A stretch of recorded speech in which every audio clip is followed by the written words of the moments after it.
Ayan, hello. Um, welcome b- welcome back to the third episode na ng Melopod natin. Ayan, nasa third episode na tayo. And for those who doesn't know me yet, I am Carmelo Georges Derder, a BS Economics student at the UPLB, University of the Philippines, Los Baños. And actually ngayon, nandito tayo sa campus, dito sa college namin, sa College of Economics and Management to, well, gusto ko sana pakita sa inyo yung college namin, but unfortunately umuulan ngayon. So I still shot a few, parang bigyan pa rin kayo ng glimpse of the campus na college namin, which is yun nga, ito, economics. As today, ang pag-usapan natin is, well, syempre, as an economics student, is BS Economics the right course for you? So, ayun, pag-usapan natin bakit ko siya pinili, ano yung advantages, and ano yung pwede siguro sabihin na rin natin mga pwedeng dahilan kung bakit hindi mo rin siya mapili or baka hindi siya yung para sa'yo. First, BS Economics. A short story muna, syempre, tungkol sa akin. So, bakit BS Economics pinili ko? Kung mapapanood niyo sa previous video, sa previous podcast, kita niyo doon na well, BS Economics is not really my first choice. Sa ibang campuses, it was entrepreneurship. BS Economics lang yung first choice ko. Well, technically, business economics talagang gusto ko. Naging economics lang kasi walang business economics dito sa UPLB. Business economics is only available at UP Diliman. And unfortunately, gaya nga nasabi ko sa last video is, yun nga, this is just my second choice of campus, UPLB. So, ayun, I did not get it. Pero I still pursued because actually late ko na rin kasi na-research what economics was about. I was done na. Nag-research na lang ako ano yung economics talaga ng in-depth. Nung pumipili na ako na like nalabas na yung mga results sa mga entrance exam na in-applyan ko. Well, not entrance exam. Since yun nga, UPCA ako, pandemic lang, we didn't really did a entrance exam. Nag-ano lang kami, pasa lang kami ng grades and doon na in-assess kung dapat ba kami pumasa or whatnot. Pero ayun. Nung nag-research ako nung panahon na yun, ang main factor na nagpa-go sa akin with economics is yung flexibility niya and yung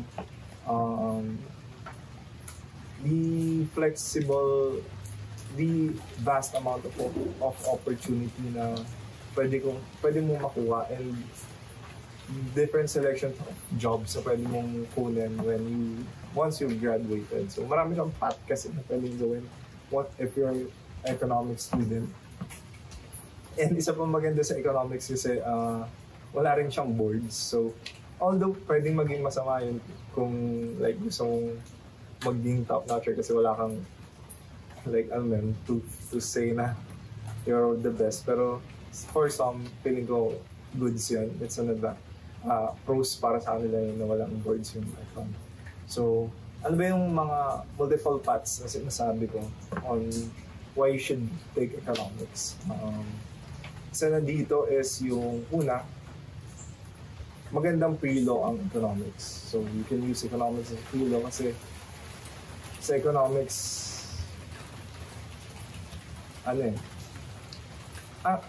siguro it's better off kung siguro we define first what's economics pala.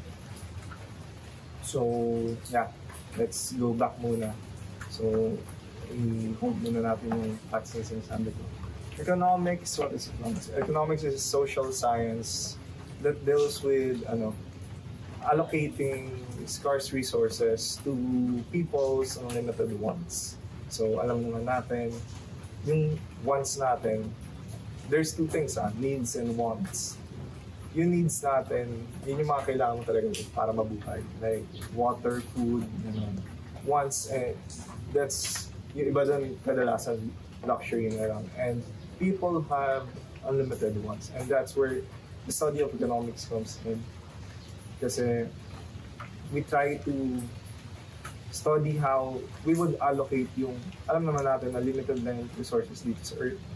So, nauubos siya, unlike yung unlimited ones natin. So, yun yung pinag-aaralan sa economics on how you would allocate this limited resources to the people. And it's a social science. It uses graphs talaga and may math siya. So, ayun, huwag kayo matakot naman since hindi naman siya ganun na compared sa math ng mga engineering and stuff, chemistry, ganun. Hindi siya ganun kahirap. Pero, like, nasa gitna siya. Economics, magandang i-take ang economics kasi I believe, if you're like me na parang jack of all trades kasi it's a combination of multiple things like yun nga, social science siya. Pag sinabi mo social science, di ba, pumapasok sa isip mo pag nag-study ka ng social sciences, walang math and puro like basa-basa ganun. So yun, may halo yung economics ngayon kasi social science siya na math. So, ayun, nagustuhan ko siya kasi I really wanted to weakness ko yun math tsaka yung pagbabasa. Actually, nung high school, ang pinakamababa kong grades is sa English. English subject ang isa sa pinakamababa kong grades. So, yun, ayoko kasi talaga nagbabasa. So, I tried challenging myself and took economics. And what is funny is, I'm a STEM student, so science, technology, engineering, and mathematics talaga yung, yung forte ko. Science especially. Pero, bigla akong lumipat ng branch, which is, ito nga, economics, which is an EBM course. Pero ngayon, so far, ngayon, third year na ako, I'm enjoying naman it.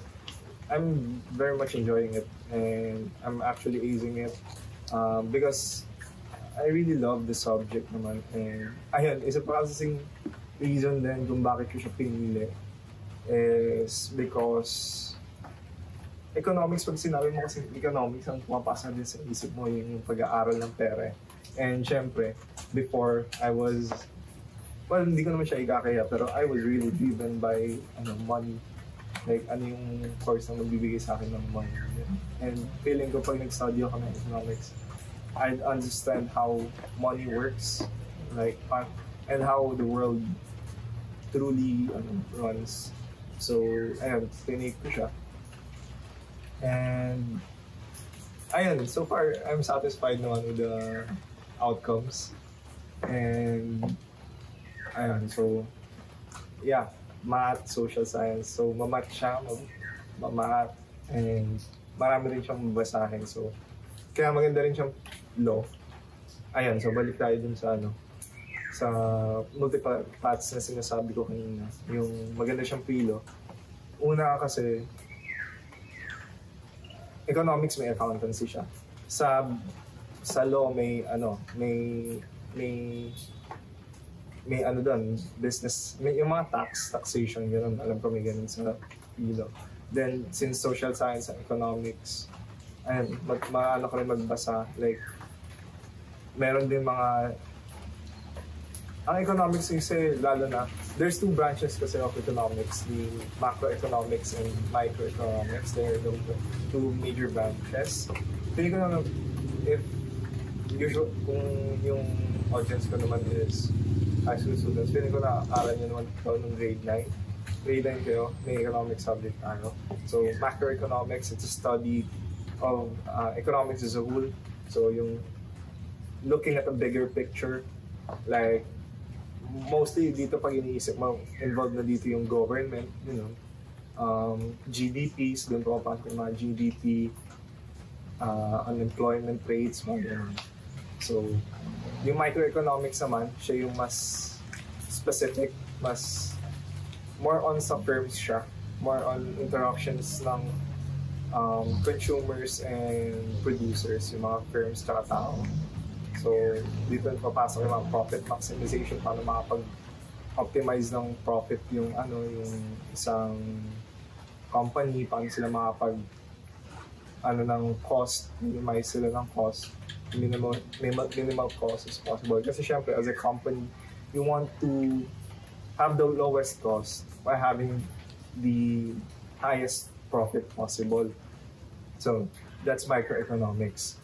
So, yun nga, more on macroeconomic side, yun feeling kong makakatulong sila sa PILO kasi doon pinag-uusapan policies. Like, sa macroeconomics, pinag-uusapan yung mga what we call this, mga expansionary fiscal policies, yun, mga contractionary fiscal policies, monetary policies, mga ganun. And may mga iba rin kami na pag-uusapan about law, ganun. So, that's a good, economics is a good start, feeling ko, if you want to take law. Ano pa ba? Yun. Basa, math, policies, then yung speaking siguro. And syempre, sa economics, social science, mayroon din mga debates din minsan, yun. Like, on which policies, kunyari, sa mga policies, yun, which policies to implement, ganun. And puro theoretical kasi when it comes to economics. So, feeling ko good siya. Then, you also have the choice to take your masters. Maganda ring move yun na after mo ayaw mo mag-law, pwede ka mag-masters. And there's numerous, sobrang broad kasi ng field ng economics. Like, there's environmental economics, developmental economics, yun nga, business economics. Pwede ka pumasok, mag-masters ka ng finance, etc. So, it's a really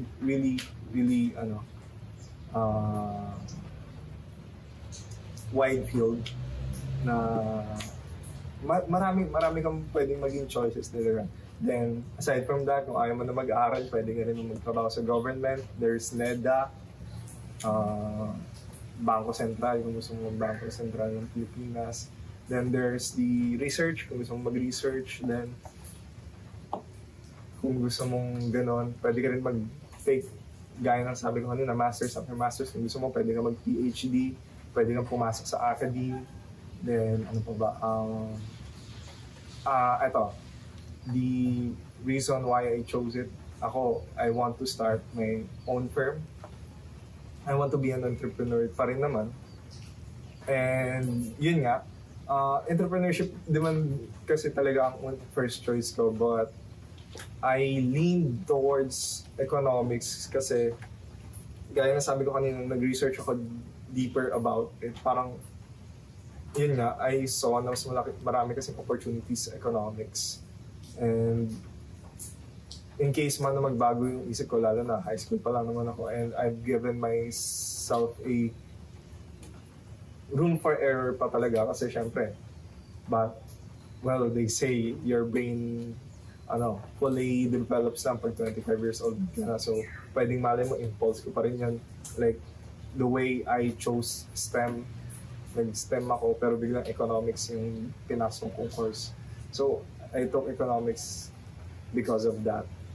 Pero yeah, I still want to be an entrepreneur, and yun yung maganda sa economics kasi kahit entrepreneurship yung gusto mong aralin, ay gusto mong maging trabaho, makakatulong pa rin siya in a way. And actually, I believe maraming mga, like, na-research ko rin ito na mga billionaires na may take din ng economics kasi economics really makes you understand how the world works in a way. Siguro sunod naman natin mga pag-usapan is yung mga na-realize ko once I took the course na, kasi yung mga pinag-usapan natin kanina, like those are like realizations lang on why I took it in the first place before entering the course. And first na-realize ko is yung skills. Sobrang laking tulong na economics, again, yun nga. It developed my skills on like speaking, public speaking. Then it develops connection na matututo ka rin mag-connect. Analysis, this one. Sobrang important kasi ng critical analysis when it comes to economics kasi theoretical talaga siya. And ang hirap ng hindi siya yung may right or wrong na talaga. Like sobrang komplikado niya, and it needs that kind of analysis to, kasi sa economics, first of all, pinaka-importante, kailangan mo na malaman ano yung problema, di ba? Paano mo siya mas-solve kung hindi mo alam yung masyado yung problema? So, kunyari sa economy, di ba? When you're solving a problem, hahanapin mo, then, ano ba let's say, unemployment, bakit ang taas ng unemployment? Ano bang history ng yun to? So, ang dami talagang ma-analyze sa economics, and it really helped me a lot to develop my analytical skills. So, analytical skills, yun, I learned how to read, and kasi yun, maraming papers. Hindi naman, ayaw kong sabihin marami kasi I don't want to overwhelm you, pero may sapat na readings sa economics, which I think you will enjoy naman talaga. Really interesado ka. Kasi ako, kahit minsan marami siya, like, natatapos ko naman siya, and yeah, I do really enjoy it. And math, may math siya. Although ang math naman kasi dito is, yun nga, again, not like chemistry, engineering, gano'n. It has calculus. And gamit na gamit dito is yung derivatives. Kasi, yun nga, optimization and such. So, feeling ko kung hindi ka STEM student, hindi mo siya masyado maintindihan because ang calculus ay tinuturo lang sa STEM. And isa yun sa kagandahan ng economics yun actually, kasi kahit STEM student ako, hindi ako na huli kasi it has calculus, which sa STEM tinuro yung pre-calculus, which is gamit na gamit talaga siya ngayon sa economics. So ayun, actually naging advantage pa nga sa akin yun nung naging STEM student ako, because right at the bat, may knowledge na ako, background about calculus. So yun, derivatives. Then lastly, yung philosophy. Yung philosophy talaga yung feeling ko pinaka-important siguro dito na takeaway. Because once you study economics, mag-iiba yung view mo sa mundo. Like, may sinabi nga yung prof ko noon na ang lens ng isang economic student ay ibang-iba sa isang normal na tao, ibang-iba sa isang pol-sci student, ibang-iba sa ibang from other fields, di ba? And it's hard to explain. And ito yung minsan yung may mga bagay na mahirap siya explain to a magkakaroon ka ng views na mahirap siya explain to non-econ students, kasi may mga bagay ka talaga na as an econ student, dun mo lang siya makikita. Only in the lens of an econ student, an economist, you would see yung mga problems na yun. And I think that's the greatest takeaway. And I think the only way you can know it is yun nga, kung magiging econ student ka talaga.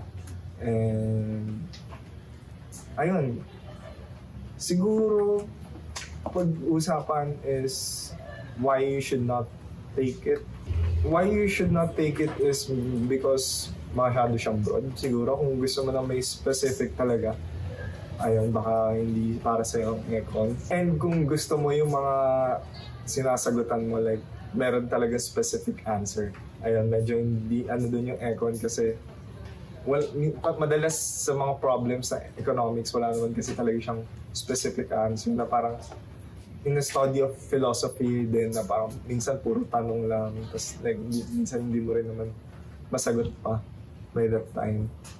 So, ayun, if gusto mo siguro talaga ng answer na pag nag-solve ka, like siguro sa engineering na pag may nag-solve ka ng paano bumuo ng building, ganun, may definite answer talaga.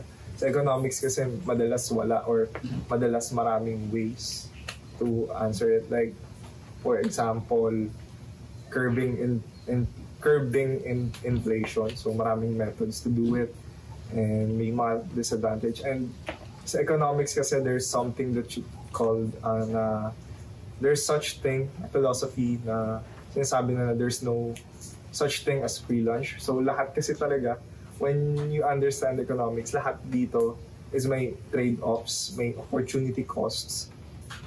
When you do something, laging may consequence siya na kapalit. Like, walang libre. Like, let's say, yun nga, let's talk about, for example, yun na mismo, lunch.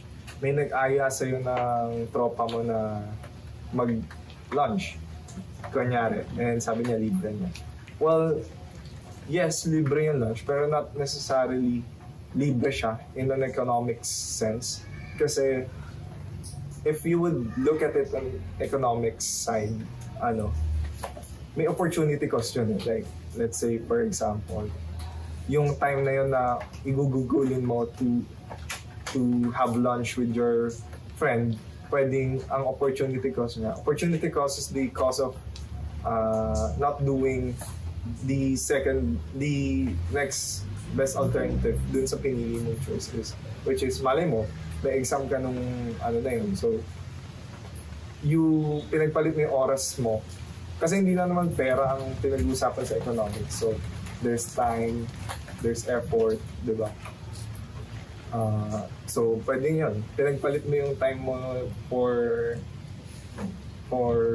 studying, let's say, for a free lunch, ganun. So, technically, hindi talaga siya free. Free siya accounting-wise, libre sa'yo yung lunch, pero economics-wise, hindi siya libre. Because you're sacrificing something to get that free lunch. So, ayun. Feeling ko marami akong jargons na na-explain. So, I think it would be a pretty much big help kung makakapag-comments kayo on recommendations on ano pa mga hindi nyo naiintindihan and such. Ayun, pero I hope marami kayong nakuha dito sa video na to, sa podcast na to.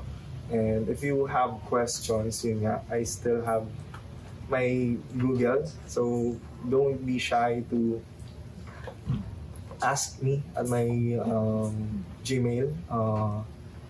The ask@melopod@gmail.com. ask@melopod@gmail.com. Then, ayun, if you like this podcast, don't forget to like din itong video na to sa Spotify or sa YouTube kung saan ka man nanonood. And don't forget to follow me on my socials if gusto mong maalam pa more about me and gusto mong pa ng more contents like this. So, ayun. Lahat naman yun nasa description below. So, ayun. I'm glad I helped. So, ayun. Panood ko na lang siguro muna sa inyo last before ako umalis. And B-rolls lang ng campus namin dito on what's the Department of Economics is dito sa UPLC. Yun lang. Thank you. Bye.